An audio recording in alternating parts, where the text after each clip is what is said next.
Talk about dedication. Those guys just ran out to go to a run. Right? There's something to that. The commitment. I go to bed every single night at my house. Through the roof. I go to bed every single night. My jeans get folded next to the bed, my socks are next to the bed, and the sweatshirt's there. Why? Because I might be getting up in the middle of the night. How many people actually live that way if they're not a volunteer emergency responder? Not many. Not many. We plan things around who we are, this lifestyle we live. When we talk about volunteer commissions, the library board, the planning board, all these commissions in our town, they're all valuable services of volunteers that give back to the community. None of them can touch what Fire and EMS does in our communities. The level of dedication of our volunteers that are in those departments, the fire department, EMS, if you have a volunteer EMS, I think it's mostly career out here. But by me, we still have a huge EMS volunteer division, right? Those people, it's not sitting on the library board once a month. It's not going to a zoning meeting twice a month. This is 24 hours a day, 7 days a week, holidays, birthdays, and everything in between. People don't understand that. When I go and educate our town fathers, our council and mayor, about funding or things we're working on and things that we need, the commitment back from the community, we have to remind them. And the fire service has to do a better job at truly explaining what that commitment looks like. This is not something that we get to choose to do whenever we choose to do it. If you're doing that as a volunteer, you're doing it wrong. This is selflessness. This is giving yourself to something bigger. And I know today the commitment's bigger than it's ever been before. More training, more calls, less people. I get it. You know what the answer is? Or you know what the answer is not? Lowering standards. The answer is not making it easier. We all have our issues. We all have 2 jobs, 3 jobs, 5 kids, whatever it is. I get it. But when you choose to be a part of something that's bigger than you, we need you to go all in on it. And I'm not saying that it takes place of something else that's important in your life. We all have lives outside of the emergency services. I get that. But when you commit to an organization and you become a volunteer firefighter, you're committing to the community that you're serving. Those people are coming to rely on you. You have an obligation to fulfill. This is not the come and go. This is not about you. You don't get to pick and choose. And when you get to a point where you start picking and choosing, or you get to a point that it has to be on your terms, you're doing it wrong. We all deal with it. I'm not perfect. When I do my program, one of the first slides I put up, it says, I'm guilty. Every single thing that I talk about in my presentation, I've done. I don't make the right decisions all the time. What do you do with the wrong ones that you make? I think that's the biggest thing. The fire service is a wonderful institution. I think our people is our most valued asset. Something I wanted to talk about with that. I talked about egos and things that are getting in the way of our fire companies, pushing people away. I was talking about retention until that third alarm came in. Retention matters. Our people that are right there in front of you, what are we doing for them? Why do we take our people for granted? We take our people for granted all the time. Barry in the back row, 50 years. I'm sure he's the guy that's opened the building up for the service company, runs down there, does this, does that. I'm sure the chiefs do that. Everybody does their extra part in being a part of an organization. I get that. What are we doing for our people? We take them for granted. We take for granted the amount of time they put in, the time away from their families. Are we giving them the respect back? Are we starting meetings on time? Do we start training on time? Is training squared away? Do we know what the training schedule is so people can be there and get value out of it? We need to appreciate our people, and the best thing we could do is all those little things. It doesn't take money. It takes commitment. It takes effort. Appreciate your people. Give them what they need. I want to share a quick story with you. I was doing a project last year for Pierce Manufacturing. I was traveling all over the state of New Jersey documenting 12 different builds for the calendar. And we're doing this project, and I'm down in Town Bank, New Jersey, which is one of the most southern towns in New Jersey, where the Cape May ferry comes in from Delaware. It's a cute little town. It's right next to the city of Cape May. Volunteer fire department called Town Bank. The fire chief there, we're at his firehouse. They're showing me their new tower ladder. We're going through it all, right? I'm an apparatus nerd. We're going through it for the calendar project I'm working on. And I see these speed lays laying in the back of the bed. Now, if you don't know what speed lays are like poly dividers that slide out of a fire truck. You can pack hose in it and then slide it back into the truck. Okay? They have 6 of these or 9 of these dividers in the back of the firehouse already packed with hose. So I said to the chief, I said, you got a couple engines out of service? He said, no. I said, what are all the extra speed lays packed for?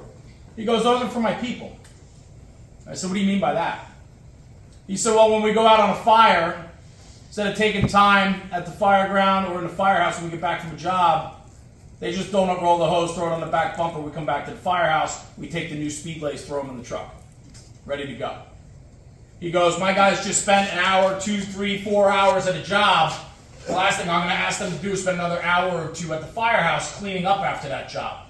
If I can speed up their effort, I will. I want to get them home.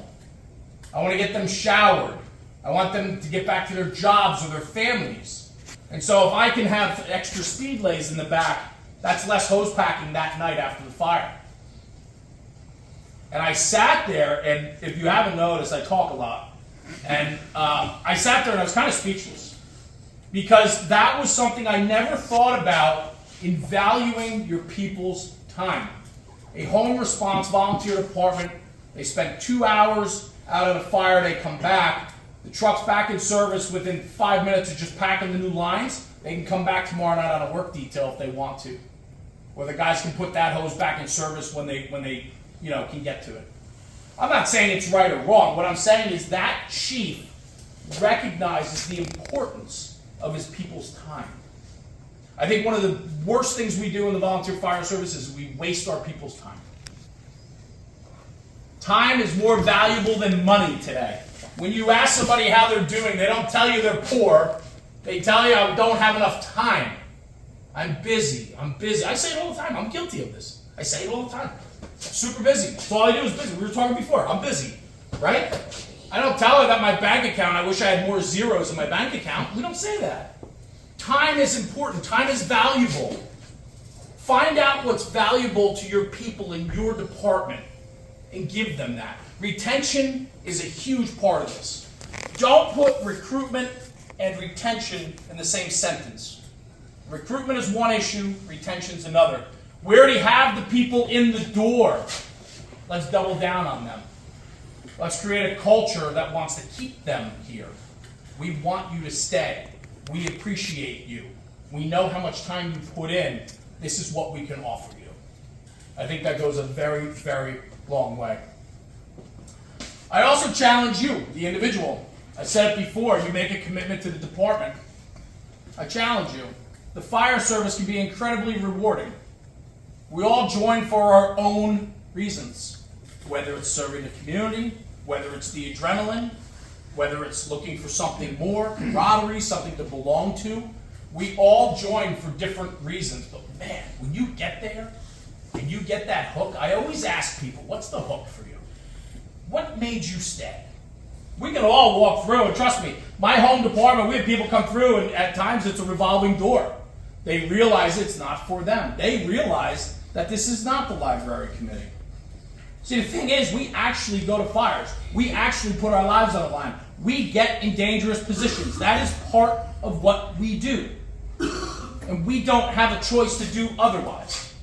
People rely on us to be there in their worst times, and we don't get to tell them no. Take care of your people. Take care of yourself. Take care of one another. Learn who each other are across the table. Get to know them. Get to know their children. Get to know their wives or husbands' names, because all that matters. That's creating a winning environment within your department. Winners want to hang out with winners. Nobody wants to hang out with losers. We have losers everywhere. Be a winner. Be a winner. And it just starts with doing work. You got to put the work in. You got to put the work in. Remove the egos, mission first. I can go right down this whole list of fun things that I typed out, but this just comes from the heart. These are things that I've learned over the last 30 years in the fire service, being a dedicated volunteer firefighter. There are night calls that I roll over on. Absolutely. Absolutely. I get it. Nobody says you don't have to, or nobody says you can't. But what do you do about it the next morning? That's what matters. We need you to give back.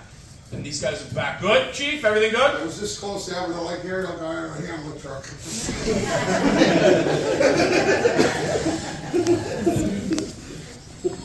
I love it.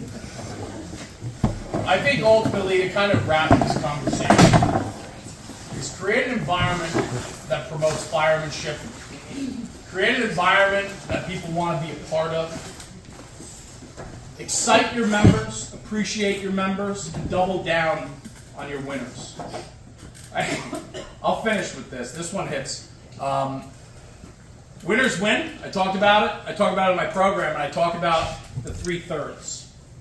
You got your winners, your losers, and your average.